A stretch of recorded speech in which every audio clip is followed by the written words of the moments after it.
Dive into the world of economics and let's unravel the complexities of minimum wages and their implications. In the grand scheme of economic affairs, minimum wage plays a pivotal role. It's a concept designed to protect workers against unduly low pay, ensuring that everyone has a fair shot at a decent standard of living. But like most things in economics, it's not as simple as it sounds. The issue of wage theft is a stark reality in the United States. Despite laws in place, there are instances where wages fall below the legally established minimum.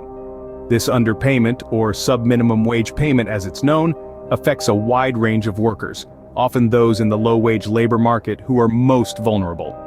While we'd like to believe that everyone plays by the rules, the reality is quite different. Compliance with minimum wage increases is generally high, but it's not universal. Evasion and avoidance are common practices in the low-wage labor market. Employers, particularly those of smaller businesses, sometimes resort to these tactics to cut costs and stay afloat. The problem is further exacerbated by the fact that non-compliance tends to rise in the short term following a minimum wage increase. This is because employers need time to adapt to the new wage structure. However, over time, as firms adjust, non-compliance rates decline. But it's not just about the employers. The effects of these practices ripple across the workforce, with certain demographic groups being disproportionately affected. Young African American workers, for instance, experience the largest erosion of potential wage gains following a minimum wage increase. As we can see, the landscape of minimum wage is far from simple, with several factors at play. Now let's delve deeper into the demographic disparities associated with wage compliance. This is a complex issue, with multiple layers of economic and social implications. We need to understand that the effects of wage law compliance are not uniform across all demographic groups. Take, for instance, young African American workers. Research has shown that they experience the largest erosion of potential wage gains following a minimum wage increase. This isn't necessarily due to outright discrimination, but rather a complex interplay of factors such as job availability, job security, and the types of industries that typically employ minimum wage workers. Non-compliance with wage laws is another factor that varies across demographics. Initially, upon the introduction of a new minimum wage law, non-compliance tends to rise. This is often due to a lack of awareness or understanding of the new laws, or sometimes an unwillingness to comply. But as time goes on and firms adapt to these new laws, non-compliance rates typically decline. However, it's important to note that this decline is not uniform across all industries or demographic groups. Sub-minimum wage payment, for example, varies widely across the demographic spectrum. Younger workers, those with less education, and those in certain industries are more likely to be paid less than the minimum wage. This highlights the necessity of understanding the unique challenges faced by different demographic groups when it comes to wage compliance. It's not enough to simply raise the minimum wage and expect all workers to benefit equally. We need targeted solutions that take into account the specific hurdles faced by different groups.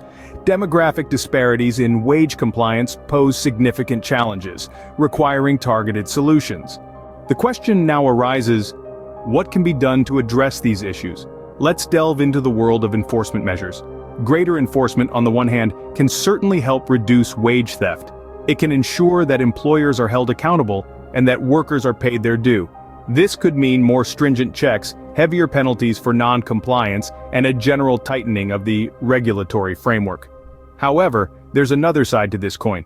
Increased enforcement could potentially decrease job opportunities. Employers, faced with stricter regulations and higher costs, might choose to hire fewer workers or cut back on hours.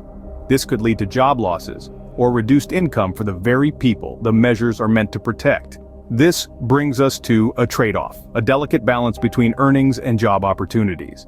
On one hand, we want to ensure that workers are paid fairly. On the other, we need to make sure that these measures do not inadvertently reduce employment opportunities. Striking a balance between reducing wage theft and maintaining job opportunities is a challenge that policymakers continue to grapple with. As we look to the future, the discourse on minimum wages continues to evolve. The optimal setting of minimum wages is not a simple task. It must take into account the rule of law and economic efficiency. While increasing minimum wages can help improve the living conditions of low-wage workers, it is crucial to balance this with the potential impact on job opportunities. A case in point is the shifting employment regulation under new administrations. For instance, the Biden administration signaled a commitment to worker protection and strengthening workplace protections. Anticipated changes included updated overtime thresholds, higher minimum wage, and expanded paid leave. These shifts require both businesses and workers to adapt and prepare. Take, for example, the recent pay raise won by contract workers at Raider Labs, an AI training vendor for Google. Thanks to union action, these workers, previously earning as little as $10 an hour, will now be paid $14 or $14.50 an hour. This case illustrates how concerted efforts can lead to positive changes in wage structure. As we continue to navigate the complexities of minimum wages, it's clear that this issue will remain at the forefront of economic discussions for years to come. Thank you for joining us in this exploration of minimum wages and their implications.